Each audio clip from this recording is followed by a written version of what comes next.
해도 된다. 쑥 들으면서. 종종하고 또 뭐 닭가슴살 많이 먹나?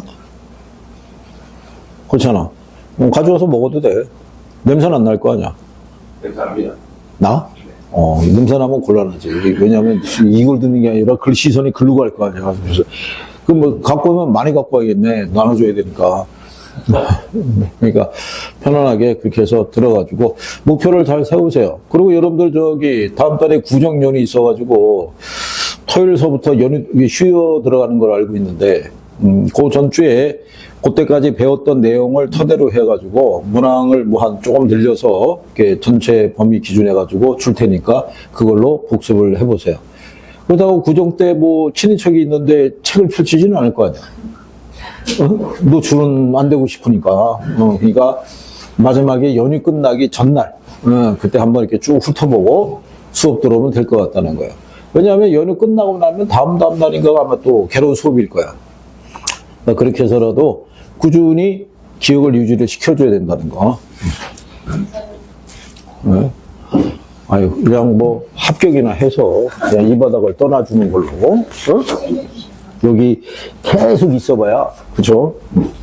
그 다음에,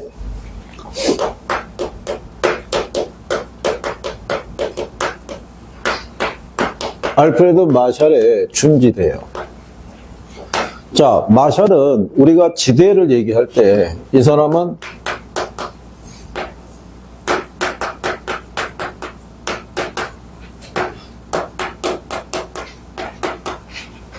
두 가지를 제시를 했어요. 물론 공공지대 개념도 있는데 지금은 두 가지만 인식을 하게 되면 이 순수지대는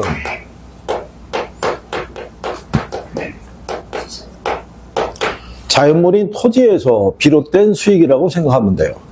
그러니까 자연의 선물에서 발생한 소득이다. 그러니까 인간의 노력이 깃들여진 것은 아니다 이렇게 보면 돼요. 근데 여기 있는 준지대는 누구에 의해서?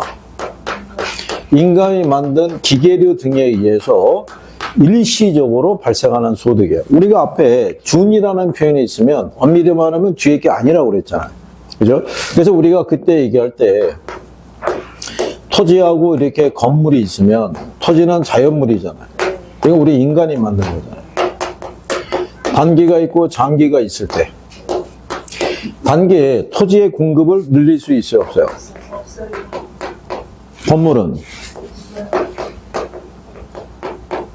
건물도 단기는 안 된단 말이에요. 하루아침에 건물을 우리가 어떻게 짓냔 말이에요. 그러면 우리가 수요가 증가를 했을 때 단기에는 공급이 제한이 되니까 얘네들에서 이윤이 발생할 수 있어요? 없어요? 발생할 거 아니에요. 수요에 비해서 공급이. 이게 또 하나지. 근데 자, 단기에 수요가 증가했어. 그러면 공급이 있죠.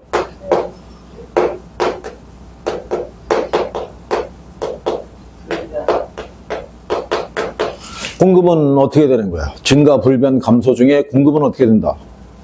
공급은 내가 이거 할 때 맨날 여기다가 번호를 이렇게 적어줘요. 1번, 2번, 3번. 여기서 홀수 빼고 얘기하라고 그래. 뭐를 빼고? 홀수 빼고. 그럼 얘네 둘이 빠질 거 아니에요. 얘를 빠지면 남는 게 뭐예요? 불변. 그러면 무슨 상태겠어? 초과 수요, 초과 공급이야. 초과 수요라고 배웠잖아. 초과 수요. 그러면 가격은 상승할 거야, 상승. 그래서 단기에는 수요가 변하더라도 공급은 변하기가 어려우니까 가격에 변화가 발생할 거 아니야. 근데 초과 수요니까 가격이 상승할 거 아니야. 그러니까 단기는 똑같다고, 단기는. 단기는 자연물이든 우리 인간이 만든 생산물이든 단기는 양을 조절할 수가 없는 거야. 그러니까는 가격이 상승하니까 뭐가 발생하겠어? 이윤이 발생하는 거야, 이윤이. 근데 장기가 됐을 때 토지는 장기가 돼도 공급이 변화가 없을 거 아니야. 근데 건물은 공급을 늘릴 수 있어, 없어? 늘릴 수 있으니까 장기적으로 인간이 만든 생산물은 공급이 늘어나기 때문에 이윤이 소멸된단 말이야, 이윤이. 무슨 말인지 알겠어요? 그래서 준지대를 물어볼 때 지금까지 물어본 거는 여기 준지대라는 거는 영구적으로 발생하느냐 일시적으로 발생하는 이윤이냐 이걸 구별하라고 물어보는 거야. 그런데 이 사람들이 조금 더 들어가서 내면 이걸 바꿔서 낼 거란 말이에요. 준지대라는 거는 인간의 노력과 희생 없이 자연에서 주어지는 하나의 선물이다. 이렇게 나오면 틀리단 말이에요. 무슨 말인지 알겠어요? 이 얘기 했어요? 응? 뭐 어차피 뭐 시간이 지나면 또 못 들은 체 하는 건 비슷한데 그래도 한 번에 거기다 적었을 거 아니야. 메모하고. 그러면 거기 준지대에 가게 되면 니은 있죠, 니은. 니은에 가면 단계 자본사비에서 발생하는 초과 이윤으로 장계는 어떻게 돼 있다? 소멸한다. 그거를 밑줄 치고 기억하면 되는 거예요. 그러면 그 밑에 기출 지문 나와 있잖아. 지문. 그래서 거기 보게 되면 2번에 준지대는 토지 사용에 있어서 지대의 성질에 준하는 잉여로 단기적 성격을 가지고 있는데 장기적이라면 틀릴 거 아니야. 이해하겠어요? 그렇게 했는데 나중에 틀리기만 하면 너 죽고 나 죽고 하는 거야 이제.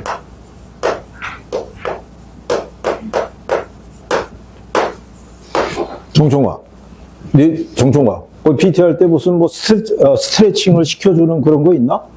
풀어주고 막 이러는 거?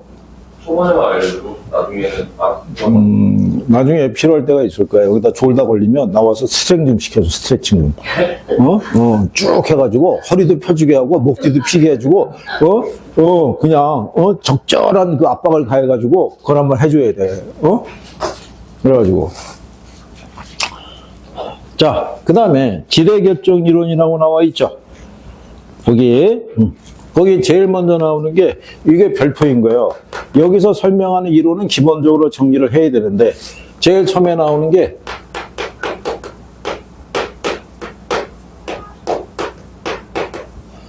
리카도의 무슨 지대다? 차액지대. 근데 여기 지대결정 이론에서는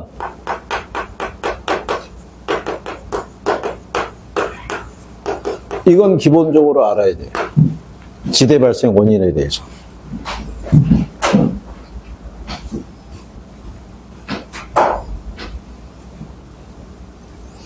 아까 우리가 고전학과 경제학자들은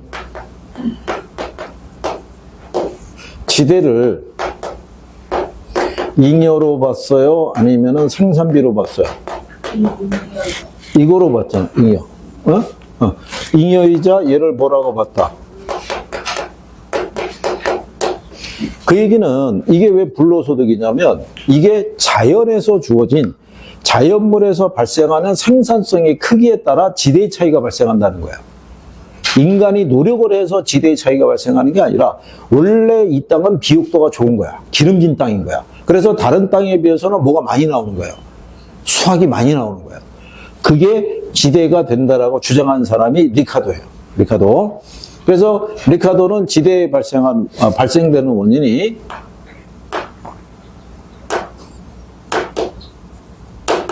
토지의 비옥도의 차이와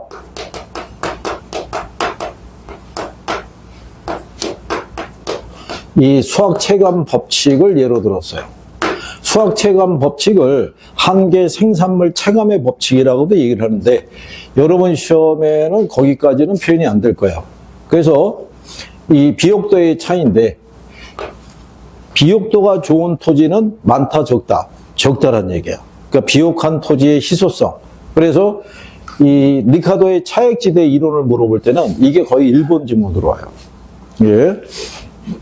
그러면 이 사람이 얘기하는 지대라는 거는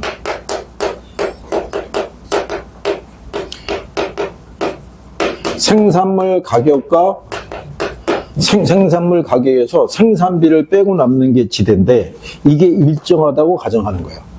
그러면 생산물 가격에 의해서 무슨 차이가? 지대의 차이가 발생하는데 그게 비옥도의 차이에서 발생한다는 거예요.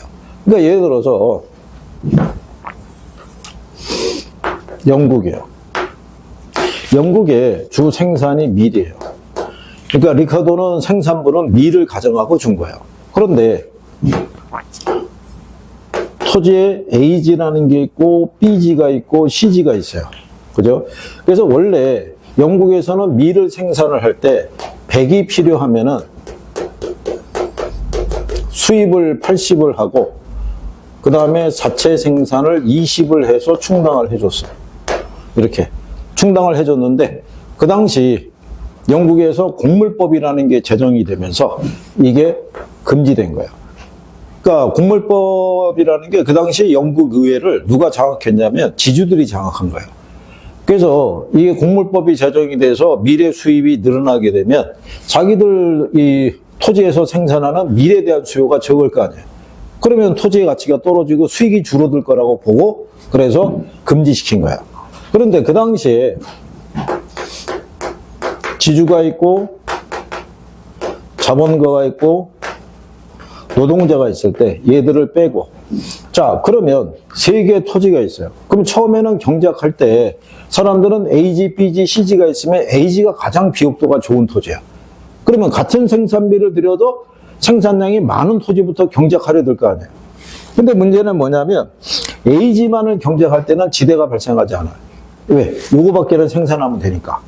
그러니까 이 토지 안에서 누군가가 이렇게 생산하고 있는데 지주가 찾아와서 사용료 내라고 그러면 놀고 있는 땅을 내가 경작해줘서 땅을 기름지게 준 걸로 감사해야지 사용료까지 내라고 그러면 나는 옆에 토지 가서 경작할 거야. 이렇게 가는 거예요. 그러니까 A지만을 경작할 때는 지대가 발생하지 않아. 그런데 얘가 금지가 되니까 수요에 비해서 공급이 부족하잖아. 그러니까 이제는 경작의 범위가 넓어질 수 있어요, 없어요? 넓어질 수 있는 거야. 그러면 BG, CG까지도 경작의 범위는 확대될 수 있다, 없다? 확대될 수 있는데 AG가 있고 BG가 있고 CG가 있는데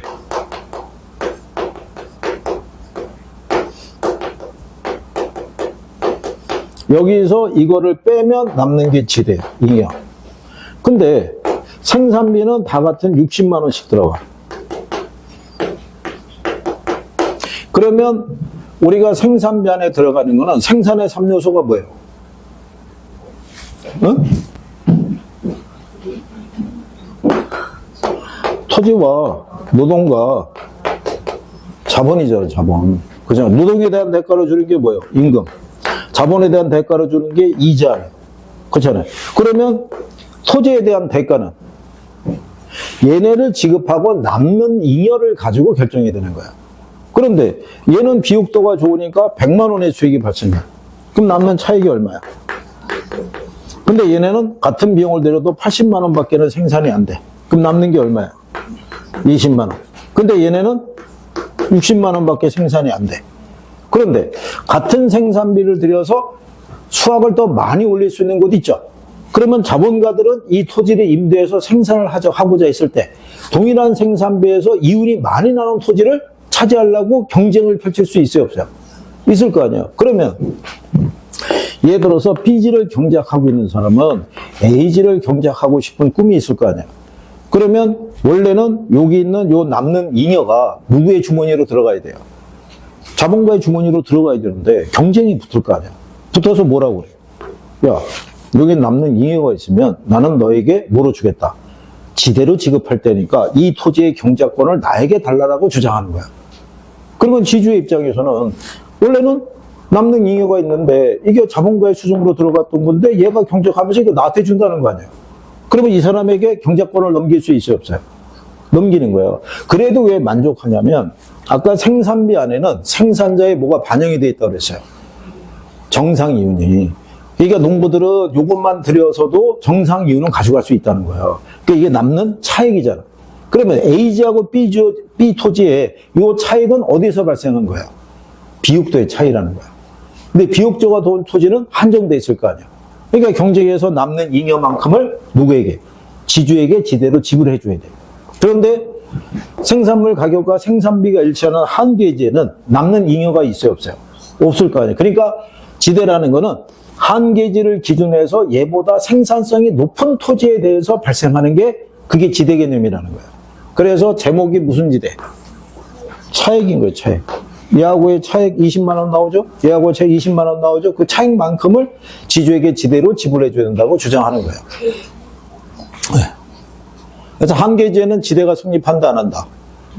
안 하는데 우리가 여기서 한계지라는 표현을 안 쓰고 시험에서는 주로 이걸 써요. 얘를 한계지라고도 얘기를 하고 또는 무지대 토지라고도 얘기를 해요. 여기에서는 지대가 발생한다, 안 한다? 안 한다라고 주장을 한 거예요. 그래서 거기 보게 되면 126페이지 하단에 리카도는 비옥한 토지 공급은 제한이 되어 있고 비옥자와 위치에 따른 생산성의 차이가 있고 수학 체감의 법칙을 전제해서 차액지대서를 성립했다라고 되어 있죠. 그거 기억하시고 그 다음에 옆 페이지에 가면 그래서 2번 지문에 차액지대란 해당 토지의 생산성과 한계지 생산성의 차이에서 결정이 된다라고 얘기하는 거야. 그래서 한계지의 생산성보다 수확이 많을 때 수확의 초과분이 지주에게 지대로 지급된다라고 돼 있어요. 그래서 한계지에서는 지대가 발생한다, 안 한다? 안 한다라고 얘기하는 거예요. 무슨 말인지 이해하겠어요? 그래서 리카도가 주장한 거는 이런 거예요. 리카도는 생산물 가격이 상승해서 뭐가? 지대가. 왜냐하면 수입이 금지가 되니까 수요는 늘어나는데 공급이 제한이 된 거 아니에요. 그러니까 밀 가격이 어떻게 돼요? 올라갈 거 아니에요. 그러니까 경제의 범위가 넓어지면서 생산성의 차이에 의한 지대가 발생한다고 주장한 거예요. 그러니까 뭐가 상승해서? 지대가 상승해서 생산물 가격이 상승한 거는 아니라고 봤던 거예요. 그래서 지대는 생산물 가격에 영향을 주는 생산 요소가 아니다. 이렇게 주장을 한 거예요. 그래서 여러분 시험에는 뭐도 냈냐면 이렇게도 나온 거예요. 차액지대설에서는 지대를 뭐로 바뀌었어요? 잉여로 바뀌었어? 생산비로 바뀌었어요? 네? 차액지대설에서는 지대를 잉여로 바뀌어서 생산비로 바뀌었어. 잉여로. 불로소득이라니까. 여기 얘네들 간에 생산성의 차이가 발생하는 게 뭐 때문에? 자연물이야 이거요. 인간의 노력에 의해서 발생한 게 아니라 원래 선천적으로 얘는 토지가 비옥도 기름졌기 때문에 수확이 많이 나온 것이다 이거예요. 무슨 말인지 알겠어요? 이게 시험에서는 경제적 잉여가 아니라 생산비로 간주한다고 틀리게 준 거예요. 답으로. 틀린다 고르라고 그랬을 때. 그래서 차액지대를 얘기한 사람이 누구다? 리카도예요, 리카도. 응? 그래서 그렇게 거기 여러분들이 그 127페이지 리카도의 지대로 보기 밑에 가면 기출 나와 있죠. 거기 가면은 2번 지문에 리카도의 차액지대에 따르면 조망적 한계의 토지는 지대가 발생하지 않으니까 무지대 토지가 되면 이렇게 나와 있죠. 이 무지대 토지라는 게 시험에 나온 거예요, 여러분 시험에. 그래서 아까 여기다 이렇게 해준 거예요. 최열등지, 한계지 또는 무지대 토지라고 해준 거예요. 번역의 차이예요, 번역에. 이렇게 번역한 양반이 그의 시험에 출제하러 들어갔던 거야. 그래서 그 양반밖에는 무지대 토지라는 표현을 안 쓰는 거야. 그래서 거기에 보면 지대는 잉여이기 때문에 토지 생산물 가격이 높아지면 지대가 높아지고 생산물 가격이 낮아지면 지대도 낮아진다라고 얘기한 거야. 그러니까 지대가 생산물 가격에 영향을 주는 생산 요소는 아니라고 본 거예요. 그래서 리카도가 대표적인 자본가요. 그러니까 리카도가 원래부터 경제학자가 아니고 리카도는 주식 중개인이었어요. 그래서 주식 투자해서 돈을 많이 번 거예요. 그러고 난 다음에 나중에 그 아담 스미스의 국부론을 보고 경제에 관심을 가지면서 그때 경제에 대한 연구를 한 거예요. 그래서 예전에 여러분들이 배웠던 노동가치설이라든가 비교 우위에 관한 논리 이런 거를 얘기했던 사람이 리카도예요. 근데 그거는 여러분 시험에 안 나오니까 관계가 없고. 그래서 그 다음에 이제 두 번째로 나오는 게 우리 교과서에 보면은 뭐가 있어요? 절대지대.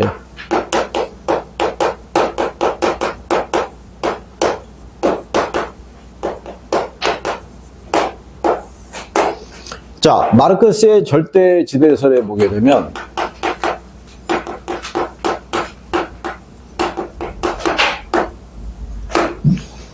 자, 마르크스는 지대가 발생하는 원인을 여기에서 비롯된다고 본 거예요. 토지 소유에서. 마르크스라는 사람이 대표적인 공산주의 사상가예요. 자본주의하고 공산주의의 가장 큰 제도상의 차이가 사유재산 제도예요. 그죠? 자본주의 시스템에서는 사유재산은 인정해야 안 해요. 인정할 거 아니에요. 그러니까 지대가 발생하는 거는 개인이 토지를 소유함으로써 그 대가를 정당화할 수 있다라고 주장한 거예요. 그래서 어디서 비롯된다? 토지 소유에서 비롯된다라고 얘기하는 거예요. 그래서 마르크스는 최열등지에서도 뭐가 성립할 수 있다? 지대가 성립할 수 있다라고 얘기하는 거예요. 그래서 이렇게 되는 거예요. 자, 우리가 여기 있는 시지가 한계지 최열등지라고 그랬죠. 그 남는 잉어가 있어요, 없어요? 없는데 지주가 요구하는 거야. 왜? 내가 땅이 위치가 좋든 안 좋든 기름지든 안 지든 간에 남의 땅을 사용하면 사용료 내야 될 거 아니에요, 이런 얘기예요. 그러면서 요구하는 거예요. 10만 원 내, 이렇게. 그리고 농부 입장에서는 생산비만 받으면 정상이윤이 충당이 되는데 추가로 10만 원 주면은 얘는 마이너스잖아. 먹고 살기 힘들잖아. 그러면 결국 어떻게 돼? 올릴 수밖에 없잖아. 70으로. 그래야지 남는 걸로 줄 수 있을 거 아니야. 그러니까는 마르크스의 논리는 뭐가 상승해서? 지대가 상승해서 생산물 가격이 상승했으니까 지대가 생산물 가격에 영향을 주는 생산 요소로 간주했다, 이런 얘기인 거야. 그러니까 리카르도의 논리하고는 반대죠. 무슨 말인지 이해하겠어요? 그래서 마르크스의 절대 지대를 물어볼 때는 여기서도 지대가 성립한다 안 한다 이거 주로 물어봐요. 근데 제목이 뭐예요? 절대잖아. 무조건 지대는 성립한다 안 한다? 한다, 이런 얘기예요. 한다. 구별할 수 있겠어요? 나오면?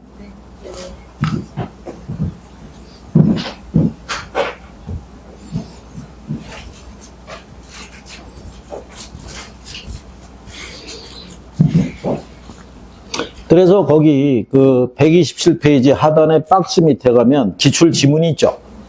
거기 하면 첫 번째, 절대의 지대설에 따르면 토지의 소유 자체가 지대의 발생 원인이다, 이렇게 돼 있잖아요. 그리고 거기 3번에 절대의 지대설에 따르면 지대는 경제적 잉여가 아니라 생산비라고 돼 있죠. 왜? 여기 나와 있는 마르크스의 논리는 신고전학파의 논리를 따르는데 그거는 시험 지문에 나온 적이 없어. 이거는 책을 구성한 사람이 하나 집어넣어 준 거예요. 그러니까 그런 정도 인식을 하면 된다, 이런 얘기예요. 그 다음에 뒤로 넘어가면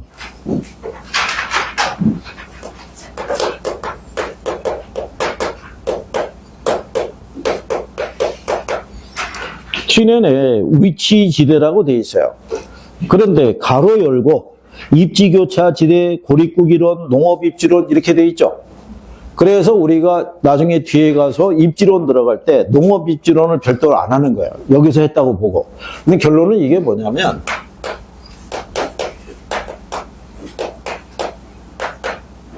T년의 입지론은 고립국 이론에 기초한 거예요. 근데 참고로 보면 T년도 농장주예요. T년도. 그리고 여기 리카르도도 자본가예요. 재산이 많은 사람이에요.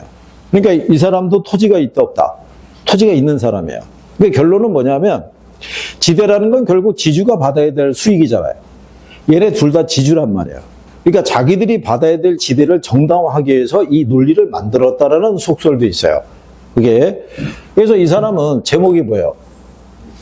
위치지대예요. 그 위치지대 논리는 뭐냐면 리카르도의 차액지대에다가 위치 개념만 플러스한 거예요.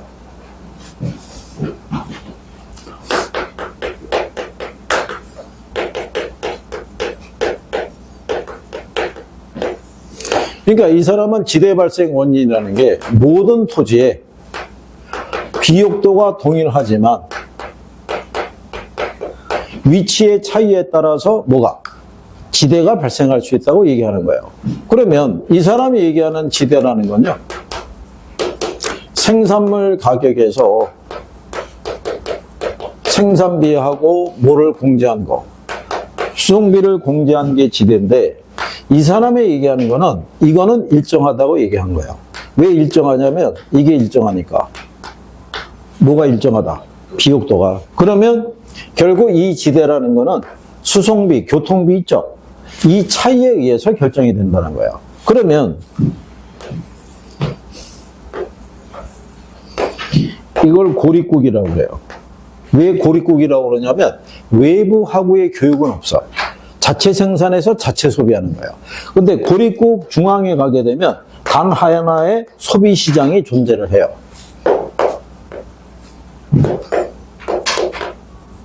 자, 그런데 시장에 가깝게 오면 올수록 뭐가 절약이 되겠어요? 수송비가. 그러면 상대적으로 뭐가 비싸져요? 토지 사용료가 비싸지는 거야. 그러면 사용료가 그러니까 현대 같으면은 임대료가 비싼 지역이 있죠. 임대료가 비싼 지역에서 넓은 면적의 토지를 사용하는 업종은 못 들어오는 거예요. 좁은 면적의 토지를 사용해서도 높은 부가가치를 창출할 수 있는 업종만 도심에 입지할 거라는 얘기예요. 즉 비싼 땅에서는 비싼 작물을 경작해야 된다라고 주장하는 거예요. 그 얘기가 이 사람의 논리는 어디에 따라? 위치에 따라 어떤 토지 이용을 해야 되는지를 최초로 제시한 사람이 튀넨이에요. 그래서 시장하고의 거리가 가깝게 되면 많은 면적의 토지를 사용 못하겠죠. 그래서 시장하고 가까운 곳에서 주로 집약적인 농업이 행해져야 된다고 얘기하는 거예요. 그래서 이 사람이 얘기한 게 원예 농업이에요. 뭐 알죠? 그럼 생각해보세요. 같은 면적에 밀을 재배해서 내다 파는 것보다는 꽃을 재배해서 내다 파는 게 훨씬 비싼 가격을 받을 수 있다는 거예요. 우리나라는 아침 식탁에 꽃이 안 올라가죠. 그렇잖아요? 근데 외국 애들은 아침 식탁에 꽃이 올라간단 말이야. 근데 꽃은 신선도가 중요하잖아. 그러니까 시장에서 가까운 곳에서 재배를 할 수밖에 없는 거예요. 그리고 이 사람이 얘기한 것 중에 두 번째가 임업이에요. 이게 현대 이론하고 안 맞는 거예요. 근데 튀넨이 얘기한 것 중에 두 번째 임업이 뭐냐면 목재 있죠, 목재. 이걸 생산하는 곳이 왜 여기 있냐면 고립국 이론에서 운송 수단이 뭐냐면 우마차예요. 우마차 알죠? 그러면 얘가 만약에 외곽에 있으면 소라든가 말에다가 나무를 목재를 심어가지고 시장까지 올라오고 그러면 한 4박 5일 걸리는 거예요. 그러면 겨울에 추운데 땔감용 나무가 도착하지 않으면 얼어 죽을 거 아니에요. 그러니까 시장에 가까운 곳에서 재배한다고 그 당시 생활상에서 어쩔 수 없이 이렇게 된 거예요. 그리고 계속 나가다가 보면 마지막에 얘기하는 게 목축업이에요. 목축업 알죠? 그러면 양이나 소를 우리가 사육할 때는 넓은 면적의 토지가 필요하잖아. 그렇잖아요. 그리고 얘네 자체가 운송수단이잖아. 그 운송비에 크게 제한받지 않고 넓은 면적의 토지가 필요하니까 맨 외곽에는 조방농업이 행해지는 거예요. 그래서 요 표현이 나오면 튀넨의 논리야. 위치에 따라 어떤 작물을 경작해야 되는지를 제시한 사람이 튀넨이란 말이에요. 이 이론은 현대 도시 토지에도 적용이 되는 거예요. 그래서 현대 도시 토지에서도 도시의 중심에 가까울수록 집약적 토지용이, 외곽을 나가게 되면 조방적 토지용이 전개가 된다는 것을 최초로 규명해 준 사람이에요. 그래서 튀넨의 이론에 영향을 받은 현대적인 입지이론이 있어요. 그래서 그게 128페이지 있죠. 밑에서 두 번째 줄에 가면 도시공간 구조 이론 중 버제스의 동심원 이론 및 알론소의 입찰지대 이론에 영향을 미쳤다라고 돼 있잖아요. 그거 돼 있어요, 안 돼 있어요? 돼 있는 거. 그게 바뀌면 틀리는 거야. 예전에 그래서 시험에 뭐라고 나왔냐면 버제스의 동심원 이론은 튀넨의 고립국 이론에 영향을 미친 것이다. 그러면 틀리는 거야.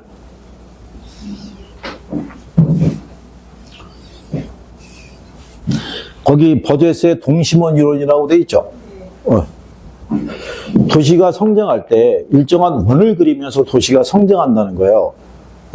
그런데 얘네도 마찬가지예요. 이거 돌리면 뭐가 나오겠어요? 원이 나오는 거예요, 원이.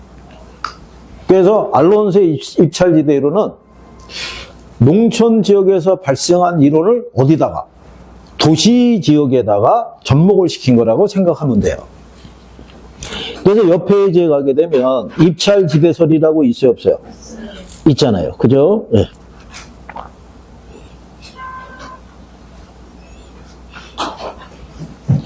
이게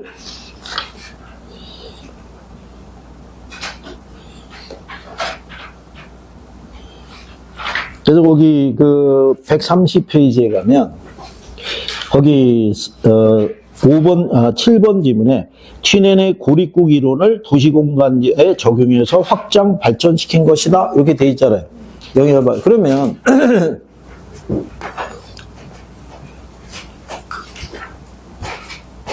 여기를 이제 현대적인 입지론이라고 그랬을 때, 현대적인 입지론에 들어가는 게 조금 아까 했던 마샬의 준지대 있죠. 그 다음에 팔레토의 경제지대 있죠. 걔네는 다 일로 들어와야 되는데 우리 교과서는 그게 앞에 실려 있는 거예요. 그래서 일반적인 교재들 가게 되면 지대 이론이 나오면 차액지대, 절대지대, 위치지대가 나오고 현대적인 이론 그러면서 이렇게 넘어오는데 우리 교과서만 순서가 좀 앞에 있으니까 나중에 요약집을 주게 되면 순서는 정정해서 줄 테니까 이제 현대적 입지론에서 나오는 게 알론소의 입찰지대예요. 영문상에서 비드 렌트라고 그러는데 비드가 입찰이에요. 렌트가 지대라고 그랬죠. 네. 그래서 알론소의 입찰지대 이론은 튀넨의 이론에 영향을 받은 거예요. 이거 앞전에 그냥 튀넨의 이론에 영향 여기까지 줬더니 얘가 영향을 받은 건지 영향을 준 건지가 또 헷갈렸다고 얘기해가지고 여기까지 적었어요. 그러면 이 사람이 얘기하는 것 중에 입찰지대라는 것은 각 지점에 토지 사용자 있죠. 토지 사용자가 지불할 수 있는 최대 지불용이에요. 번역이 또 그렇게 돼 있어요.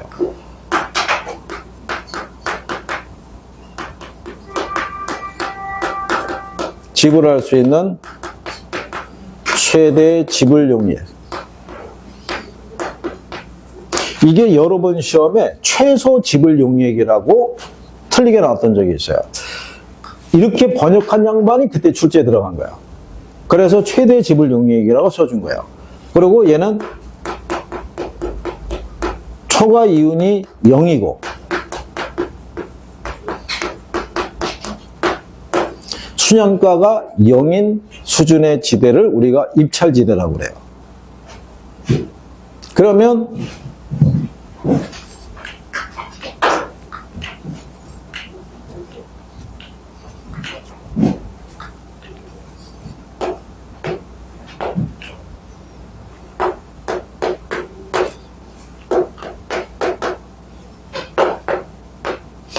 자, 여러분들이 보시다시피 도심 지역은 접근성이 어때요?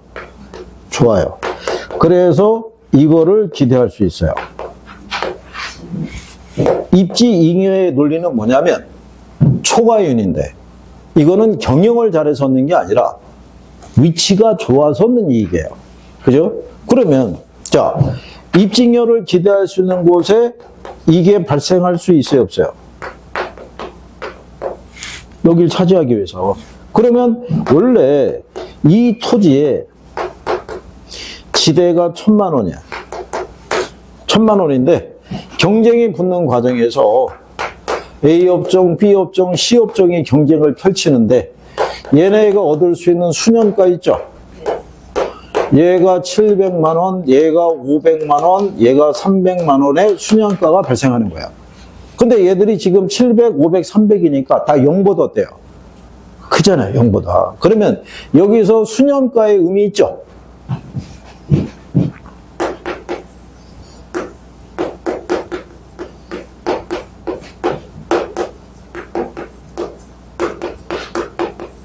자, 여러분이 1,000억을 투자했는데 100만 원의 수익이 발생했어요. 투자한다, 안 한다? 그럼 우리 박천현은 얼마 벌면 투자할 수 있어? 괜찮아. 1,000억 투자하면 얼마 벌면 난 1,000억 투자할 수 있어. 은행 이런 거 얘기하면 안 돼. 은행에 집어넣고 뭐 이자를 뭐 그런 거는 안 되고 얼마 벌면 나는 1,000억을 투자할 수 있어. 편하게. 응? 얼마? 20%는 20%? 200억? 옛날에 저기 어느 학원에 총각하고 처녀가 따로따로 등록을 했는데 애들이 하다가 눈이 맞아가지고 같이 앉기 시작하더라고. 그런데 물어봤어. 총각에게. 너 얼마면 투자할 수 있어? 그랬더니 옆에 여친에게 물어보는 거야. 뭘 물어보냐면 투자해 말어. 이걸 물어보는 거야. 아니 이게 무슨 자기한테 돈이 주어져 있는 것도 아니고 선생이 예를 들어준 건데 그거를 자기 옆에 있는 여친에게 승낙을 받으려고 하는 걸 보고 너의 미래가 방금 보였다라고 내가 얘기를 해줬어. 야, 정총광 얼마면 투자할 수 있어? 300원. 300억? 여기를 벗어나지 않게 300억? 우리 박충광은? 50억? 윤총광은? 10억. 10억?